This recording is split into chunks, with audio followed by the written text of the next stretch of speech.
let's talk about your fundraise. You announced a $8 million seed raise in, early this year around January 2023. Tell us about your fundraising journey. From what you told me prior to this call, it's chopped up in a couple bits and then kind of consolidated into one clean announcement. But kind of walk us through what your strategy was and, kind of the timeline of everything when you came from getting that first check to, closing out your last check.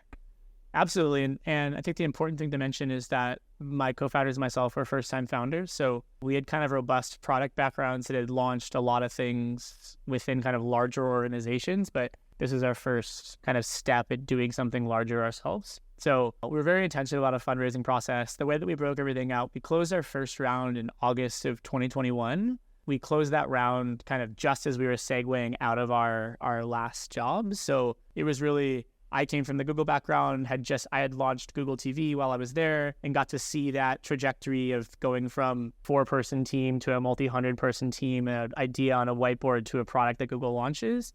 So I understood the life cycle of that, but the fundraising process was incredibly intimidating when you first started that. So the way that we started our process was making sure we got previous operators as our first angel checks to help kind of segue us into a more thoughtful approach to this process. So I had a bunch of folks that I had the pleasure of consulting for or had worked for or had just known in network that had previous exits, had kind of built awesome businesses and just were like really impressive operators. They were our earliest angel checks. And it's the same way that I said I had the concept I called Chase. Like my third call after that was one of these operators. And he just said, here's whatever it was, a $25,000 check, like whatever you're doing, I'm here to support you in doing that. And he kind of segued and in many ways quarterbacked a lot of the early stage meetings. So we ended up raising 3.5 in our very kind of first round just as we were segueing away from our business. The way that we structured that round was very intentional. We wanted kind of 3 types of individuals into that round. We wanted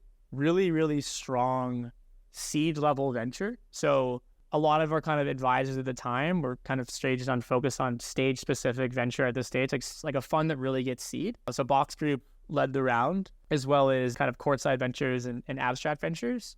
The focus on intentionally like being very seed specific and really understanding kind of the luxury space. The second type of individuals that we really cared about were folks that are kind of, setting this new culture of what it means to be a collector for watches. So folks like the John Legends and the Michael Rubins and the Kevin Harts of the world and Steve Aoki and Kyle Kuzma and all these big names that are really setting the tone, I think, of what it means to be a modern watch collector.